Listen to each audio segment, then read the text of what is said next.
Hello everyone, welcome to From the Star Wars Home Video Library. I'm your host, Nathan P. Butler, author of A Saga on Home Video, a fan's guide to U.S. Star Wars home video releases, which you can find right now on Amazon. And this is our third episode out of 5 in covering the home video releases of, not Star Wars, but Spaceballs, a Star Wars and Star Trek and Buck Rogers, etc. spoof. Again, the rules for being able to fit something that is a Star Wars spoof into future editions of the book, they're not in here yet except for Phineas and Ferb Star Wars, but in future issues of the book or in later episodes here of the show, are pretty much that they have to have gotten some type of nod, some type of thumbs up from Lucas or Lucasfilm, either during or prior to production.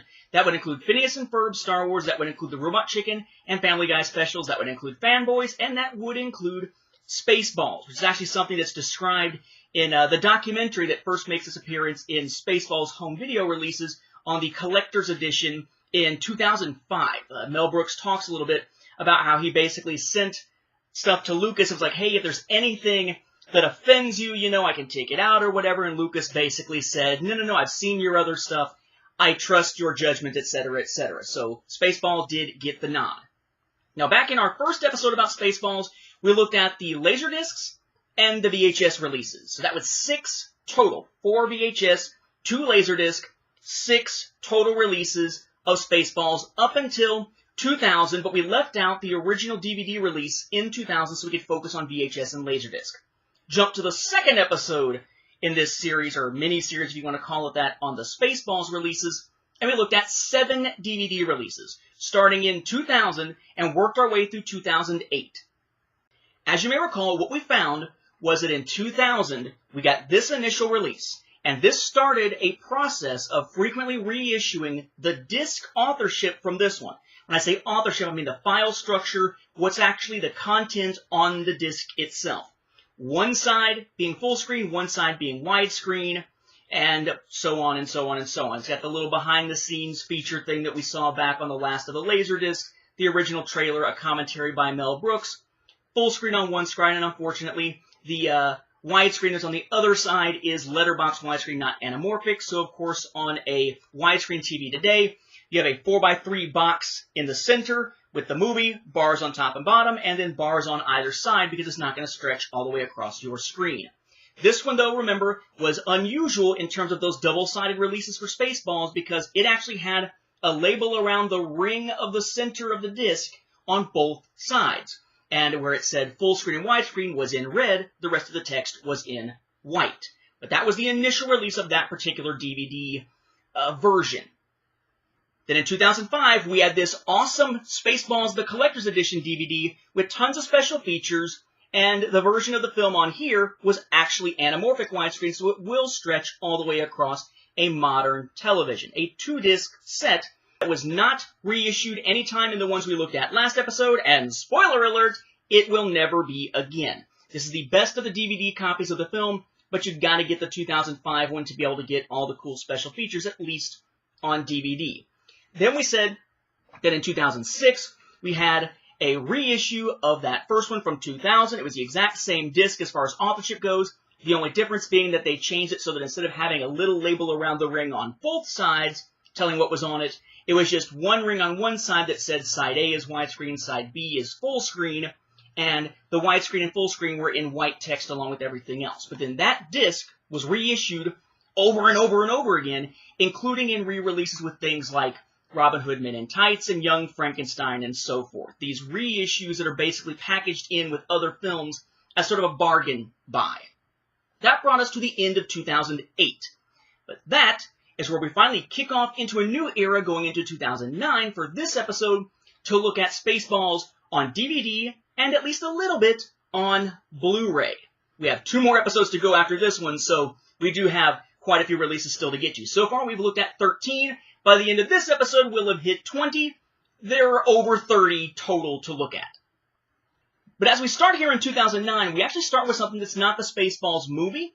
It's something I figure, since we're covering Spaceballs, we might as well cover, but it's not quite the same in terms of being a parody that was given the nod so much as it was a spin-off of a movie that was given the nod.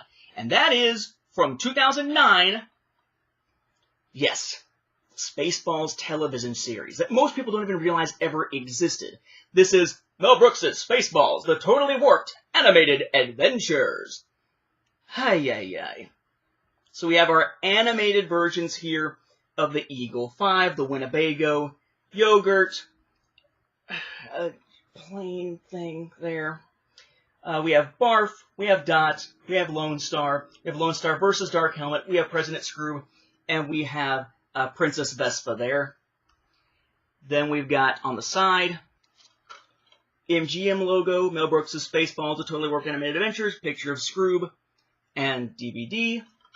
And on the back, our information about the product. We've got some screenshots up here. If it looks kind of bad, boy, it was. More on that in a moment. Description of it, which we'll get into here because most people haven't even heard of this. Our episode names and what the other content is with our ratings. Interestingly, in the US, this is rated TV G, so apparently whoever rated it just saw that it was a cartoon and didn't bother to actually watch any of it before giving it a G rating, because it's definitely not a G rating. Then you got your information about the cast and crew and such, and your vital stats about the material, followed by legalese. Okay. Now, the actual description back here says, from a galaxy not so far away come these hilarious animated adventures based on Spaceballs, the greatest sci-fi spoof of all time. Join Yogurt, President Scroob, Lone Star, Barf, Princess Vespa, and the dastardly, dorky Dark Helmet for a blast of interstellar insanity. Directed and voiced by comedic genius Mel Brooks and featuring voices from the film's original stars Daphne Zuniga and Joan Rivers, but for the most part not the others. Spaceballs, the totally warped animated adventures, pokes fun at everything under the sun, from pop culture and politics to mega-hit movies and reality show TV. Set your lasers on stunningly funny, and may the Schwartz be with you. And it's really not with this. If you've ever seen the Spaceballs animated series, it is god-awful. The animation quality is really bad. It looks like something somebody put together in Flash. The voice acting is pretty bad in many cases. The humor borders on the you say it and you think it's funny and everybody around you groans, kind of funny. Or it's just basically sexual humor throughout. Lots of ejaculation humor, lots of penis humor, and so forth. And it's not really stuff that's kind of like a SpongeBob-esque. Well, it's something the adults will catch, but the kids won't, so much as it's just kind of blatant, and the kids just may not understand it, but it's right there on screen. So again, why this is G, I will never know. It's just not a very good series. Fortunately, or unfortunately, there are only 4 episodes. This did not get very far. Thank the Schwartz, it's only 4 that you got to watch if you're trying to watch the whole thing. But there are animated intermissions and transitions between episodes in this, so you can watch it all as one enormous cluster, one single whole. Yeah, that's it, a single whole. That's what I meant. So, episodes and more off to the side there points out that we start with The Moron's Guide, which is their introduction. That's Planet Moron. Spaceball City is on Planet Moron, hence Moron showing up a lot. Episode 1, Outbreak. Intermission, satisfied customers. Episode 2, The Scroobinator. Intermission, thanks for your order. Episode 3, Deep Ship. That's ship with a P. Ha ha ha. Then intermission, Sing Along with Scroob. Then episode 4, Grand Theft Starship, and it says, and that's not all, one more goodie. Yeah, one more goodie, a really crappy outro kind of intermission-y kind of thing. Yay! Yeah, not so great. It does say, may the Schwartz be with you. You're gonna need it. You pop it open, and I do at least like the label on the disc, which gives it the animated Dark Helmet there, and then the title. So, it's there. If you're interested in Spaceballs, and you want to see Spaceballs in a full screen, because that's how it was made, a full screen animated form, go for it. It's out there. The main reason I point this out is because a lot of folks, when they just sort of see Spaceballs, this is what you want if you want that awesome 2005 DVD, the collector's edition. This is the animated version. They're the ones that look very similar here in terms of color scheme, so don't just say, oh, I'm going to grab the Spaceballs thing that's kind of golden brownish. Make sure it's the collector's edition DVD. Otherwise, you're going to get yourself the TV series, and consider yourself warned, it's garbage. But we did have some good news that same year in 2009, because that is also the year that the Spaceballs movie finally made the jump to Blu-ray. So we got this. The initial 2009 Spaceballs Blu-ray release, right? Mel Brooks, John Candy, Rick Moranis, Mel Brooks' Spaceballs. We have our characters there. Side has character faces with the Blu-ray symbol down at the bottom, MGM up at the top, and then Spaceballs right there in the center. The back lays it out. We have our Blu-ray symbol, the ultimate high-definition experience, because it was still kind of that era of really having to hype up what Blu-ray was. Spaceballs is even more hilarious on Blu-ray. How is that possible? Did you change the movie? No, you didn't. So it's exactly as hilarious as it used to be. Then we've got the text about the film, images from the film, including the little dancing little alien dude. Information here we'll come back to, and our vital stats about the Blu-ray with cast and crew information. But you'd be forgiven for looking at this and saying, it's a Blu-ray release. Just a Blu-ray release. Because this is even all about just Blu-ray. But if you look here, it tells you this is a 2-disc set. The first disc is Blu-ray. The second disc is DVD. Yes, there are 2 discs inside here in 2009. You open it up, and we have the Blu-ray. Get used to this one. We're going to see this one quite a bit. So we have our Blu-ray there with the cover art on it, basically. And then we have a DVD. Which DVD might that be? The same one again! Yes. The 2-sided with full screen on this side and widescreen letterboxed on this side. Okay, they still haven't fixed that whole letterbox thing. Thankfully, the Blu-ray anamorphic widescreen takes up your entire screen and it's high definition. But no, they have not made a change. The widescreen DVD copy you're getting with this Blu-ray is still freaking letterboxed. It's the exact same disc with the same label. Okay, so same label going all the way back to 2006. And the same actual disc authoring for content going all the way back to 2000 here in 2009. And this isn't even near the last of them. So, for the record, that is now the 7th time we've seen that disc content issued, and it is the 6th time that disc with the exact same little ring label has been issued. But, okay, that's the DVD. We know that's that same crappy one. But what about the Blu-ray? Well, thankfully, and yet kind of disappointingly, the Blu-ray manages to grab all the cool special features, pretty much, minor exception, from the 2005 Collector's Edition DVD, puts those on the Blu-ray, but unfortunately doesn't really add to the Blu-ray. So you've got the full-length feature film in widescreen, of course. You can watch the movie at ludicrous speed, the one where you watch the film in 28 seconds. Audio commentary by Mel Brooks, which is cool.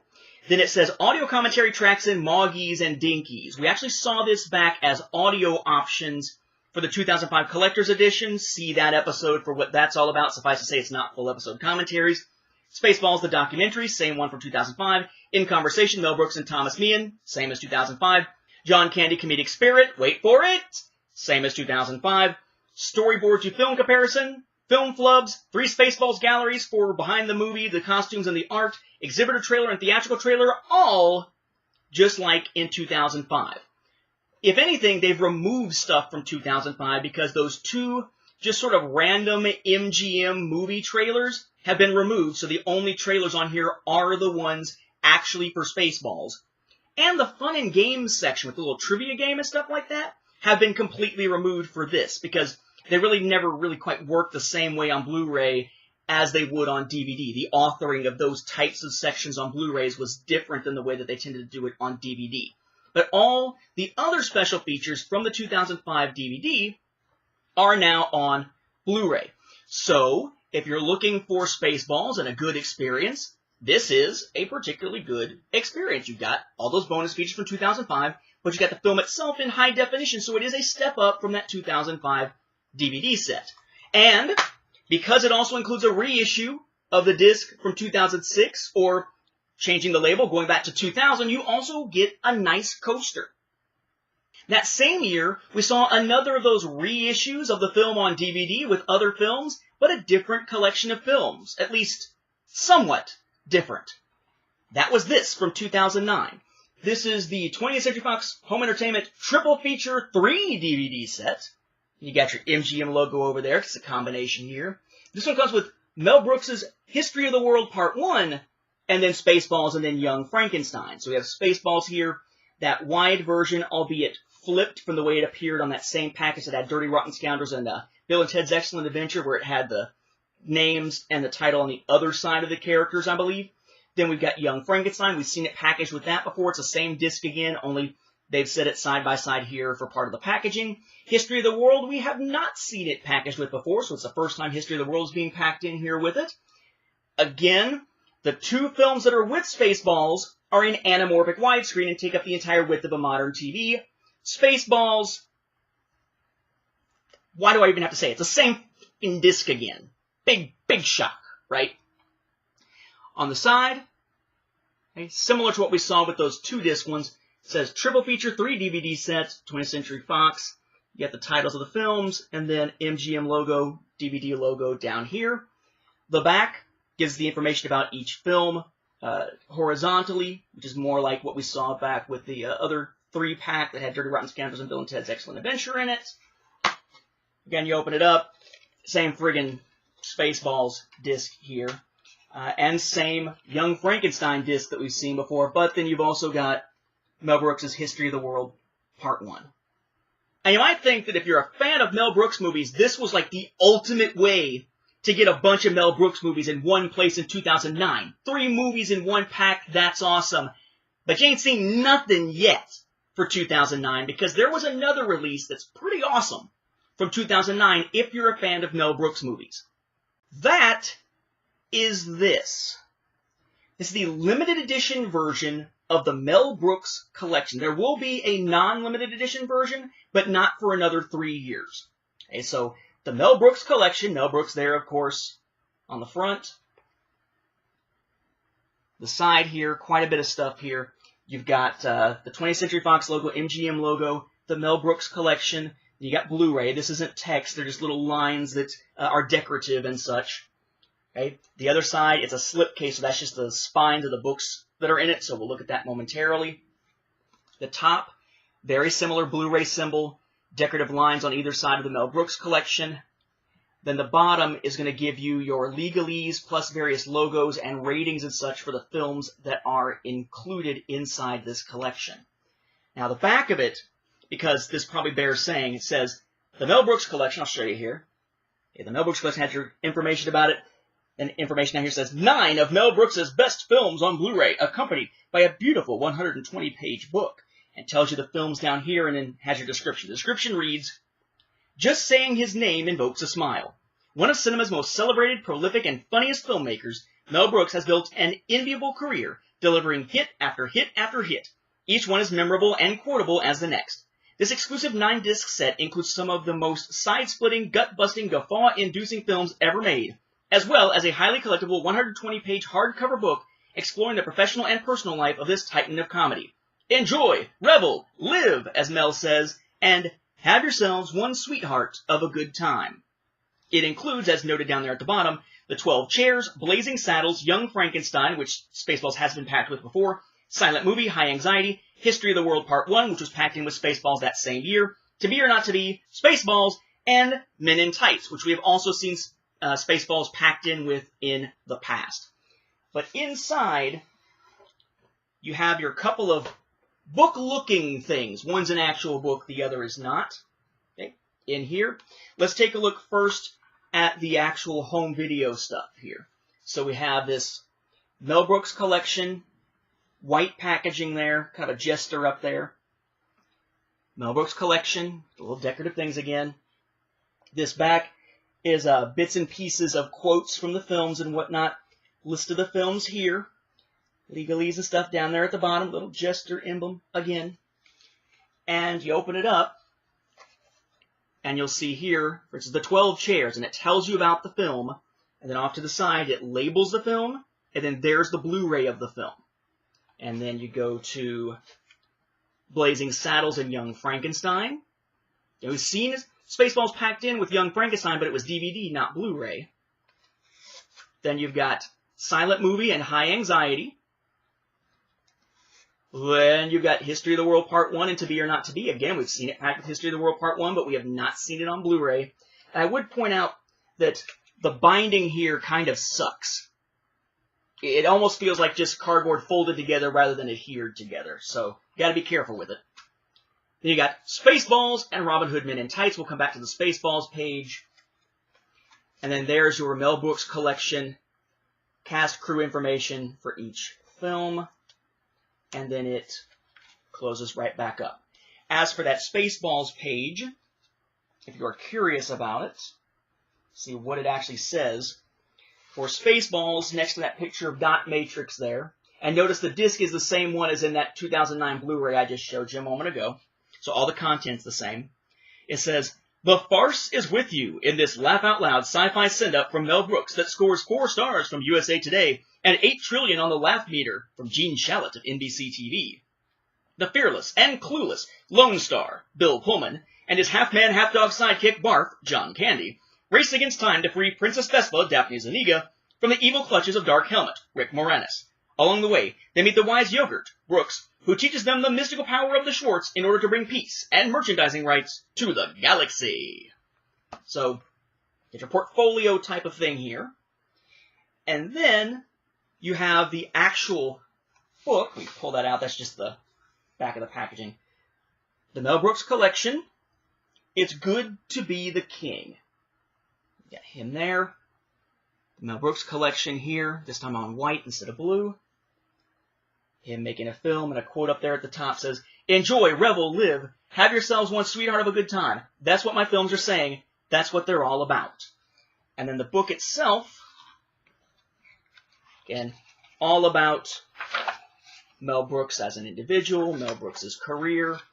It has chapters entitled "Hail to the King, the Funny Man Cometh, The Perfect Foil, No Time to Sit Back, He's Just Crazy Enough to Do It, It's Alive, You Bad Boy, When Masters Meet, On a More Serious Note, It's Good to Be the King, A Dream Come True, I Hate Yogurt, Erecting Sherwood, and The Legend Continues." Again, about 120 pages here about Mel Brooks. As for that other thing I just set down, I just kept the little packaging piece that was stuck to the back inside the shrink wrap. So that's what the back will look like if you were to purchase this these days. Again, talking about, it's that same text that's on the back of the folio thing there, and includes 9 of the best Mel Brooks, blah, blah, blah. It's exactly what you would expect. It just happens to have a product image here instead of images from the films. Again, if you're a fan of Mel Brooks, this is a fantastic, and mostly affordable box set. Even today, much more affordable than the box sets for a lot of different career-spanning boxes. But again, this is necessarily 9 of his best as opposed to every single thing he's ever had a hand in. But again, if you're looking for just the films, you don't care about the book, keep an eye out later in this episode because we'll be taking a look at the non-limited edition version of the same thing. That then brought us into 2010, and we saw another reissue, this time a reissue of the Blu-ray DVD release from 2010, only this time somebody got the bright idea that maybe, just maybe, they don't want to actually tell us that there's a DVD in it on the cover somewhere. So we got this. Yeah, we have essentially the same cover image here, just lowered down, as what we had in 2009, except now it says Blu-ray and DVD up there at the top. Got our spine here that's the same, but they have significantly rearranged the back. They've moved all the information about the bonus features and what's on each disc over off to the side, and rearranged the text to go with it, including actually giving us some vital stats information on the DVD, not just the Blu-ray, right? So the new one here says includes both Blu-ray and DVD discs, screamingly funny, again, blah, blah, blah about it, moved around pictures, Blu-ray specifications, then DVD specifications, then your info about the cast and crew and everything, your legalese, and off to the side, that same information basically about what is actually on the bonus disc. Again, it's the exact same bonus disc that we saw, or not bonus disc, the exact same Blu-ray disc that we saw last time, unfortunately with that same DVD disc. So, open it up. There's your Spaceballs disc. For Blu-ray, there's your god-awful Spaceballs crap disc, reissued from 2006 or 2000, depending on if you want to talk about the label, all over again. So reissues now, including Blu-ray multiple times in 2009 and 2010. We'll count them up at the end of the episode or I'm going to drive myself crazy. Also in 2010, we had another DVD reissue, but this time in a different package. This one was focused on actor John Candy, who played Barf. That is this, the John Candy Collection. It includes the films, as you can see there, Canadian Bacon, Delirious, and Spaceballs. Interestingly, the Spaceballs image down here is basically what was underneath either the red or the blue MGM symbol and the lines off to the side in 2000 and 2006. So it's not really pointing to one or the other of those as far as the case design here. This happens to be a sort of a clear DVD case. I've seen people with it in darker ones. I think clear is how it was originally released because mine was still in the shrink wrap. The John Candy Collection, DVD symbol at the bottom, MGM symbol up there at the top. I do find it interesting they had to number it.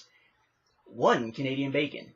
2, Delirious. 3, Spaceballs. You really need the little tiny superscript numbers there, really. Then on the back, you have the John Candy Collection and information about it as a whole. Then each film gets a stripe with a picture and a description and your legalese down at the bottom. For what it's worth, the top of it, specifically about John Candy, says, everybody's favorite funny man, John Candy, is wacky, goofy, and above all, lovable. A big talent with an even bigger heart, Candy never failed to win over audiences, not to mention a leading lady or two. As a kooky sheriff, a witty writer trapped in his own soap opera, or a hysterical half-man, half-dog, John Candy is sure to leave you laughing in this threesome of madcap movies. Again, every other movie that's in this is in anamorphic widescreen and will take up the entire width of a modern television, but not so much for Spaceballs. Why? Because it's that exact same Spaceballs disc, yet again, reissued. However, I would point out that there is actually a perhaps better way, depending on your point of view, than having a two-sided DVD where one side is full screen, one side is widescreen. For some, that's just kind of useless because you want to watch widescreen, right? Why do we need the full screen? Well, sometimes we also saw that double-sided DVD type thing used in different ways. This is a double-sided DVD with Canadian Bacon on one side and Delirious on the other. No label on the one side, the other side, copyright 2010 MGM Studios Inc., copyright 2010 Fox, all rights reserved. And it tells us that side A is Canadian Bacon and side B, the flip side, is Delirious. So, 2 movies, one on each side. Some would argue that's a better use of a double-sided DVD. Others, like me, would argue that a double-sided DVD is a really horrible way to author a DVD. Then inside your packaging, whereas most don't have anything because this is clear, there's cast crew stuff for each film on that side. Then in 2012, there was a big deal because it was the 25th anniversary of Spaceballs, and we saw some 25th anniversary Blu-rays being released. Those will be the first things we talk about in episode 4, talking about Spaceballs, next time. But that same year that there's this big 25th anniversary Blu-ray push, of course, they put Spaceballs out on DVD again. Yeah! And here we are. This cover looks a lot more like some of the classic covers that we saw for VHS and Laserdisc. It's also going to look a lot more like what we see with that 25th anniversary edition of the Spaceballs Blu-ray. But not all that great for DVD fans. So we have Megamade, we have the characters, Spaceballs with Mel Brooks over off to the corner. Mel Brooks is Spaceballs. Mel Brooks, John Candy, Rick Moranis. MGM logo up here, Spaceballs, the dancing little alien that comes out of the guy's chest, and DVD. And then on the back, similar to what we've seen previously, a little bit in terms of it's going for that whole desert theme type of deal. May the Schwartz be with you. Text about it. Dark helmet there in the desert. The other characters in the desert, Yogurt, images of Yogurt, Dark Helmet, and Colonel Sanders, and then everybody, all the heroes, except for Yogurt, gathered together on the Eagle 5. Special features, audio commentary by Mel Brooks, behind-the-scenes footage and theatrical trailer. Oh, crap. That sounds familiar. DVD specifications, double-sided, crap. Widescreen, doesn't mention full screen, oddly enough, but it is, too. And then there's your cast crew information, your legalese. Yes! Once again, for its 25th anniversary special release. That doesn't actually say 25th anniversary, so you should get your hopes lowered to begin with. It's the same disc again.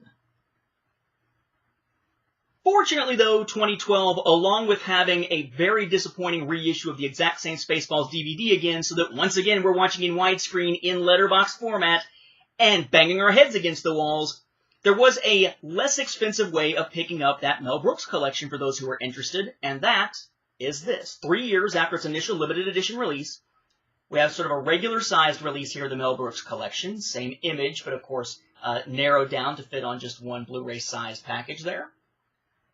Our information there about it on the back. Blu-ray, the Mel Brooks collection. Information about what he said, stuff we saw before. 9 of Mel Brooks' best films on Blu-ray. List of the films. Special features include 7 featurettes, plus 6 Blu-ray exclusive featurettes, 4 trivia tracks, 5 isolated score tracks, plus commentaries, interviews, documentaries, still galleries, and more on selected films. In other words, it's just telling us what the bonus features are in general from those releases. Because again, it's just reissues of the Blu-rays that we've already seen of those films before. Your legalese down there at the bottom. Your side there, once again, with having to have 20th Century Fox and MGM up there. Mel Brooks collection Blu-ray logo down there. It is a slipcover. Inside, a Blu-ray case that looks effectively identical here, pretty much. And then you open it up, and we'll look at the little insert here in a second, but then just there's your films like before. They just happen to be in one of these types of cases here. Or Spaceballs, one of the last ones, because they're in here chronologically until you take them out and start messing with them, at least. And you do have a nice little insert there. Mel Brooks collection. Those quotes and stuff with the list of films on the back, so it's kind of designed the way that that larger folio style looked in the limited edition. And then it does have your information about each film, just with a picture underneath. And of course, whereas in the folio it had the discs on the facing page, here of course it doesn't. It just makes it into a nice little booklet. Whether you were getting the limited edition from 2009 or the regular version from 2012, again, a nice package for those who like Mel Brooks films beyond just Spaceballs. But man, that's a lot of reissues already for Blu-ray. Plus, we've got the DVD reissues continuing. So we are now at 11 times, because now we're adding in another 5 times of seeing that same author disc from 2000, or 10 times of seeing not only that same disc, but with that one ring label on one side instead of a ring label on both, just for DVD. We've also now seen the same Blu-ray disc 4 times. And the ridiculousness just keeps on coming, with reissues and eventually some new products. But that we'll see in our next episode. Next episode, we're going to take a look at an updated Blu-ray, not the same one reissued again, that we'll see multiple releases for the 25th anniversary in 2012. And we'll take a look at basically the rest of the DVD releases starting in 2013, because we have already seen the 2012 one here, but starting in 2013 and working our way through 2015, which was the last time we saw an individual DVD release. The last part of our Spaceballs coverage, episode number 5 of this sort of mini-series or this arc from the Star Wars Home Video Library episodes, we'll then take a look at all the rest of the Blu-ray releases, picking up starting in 2015 or so. With that, though, we'll wrap up this episode. Thank you for watching, and may the Force be with the home video viewers.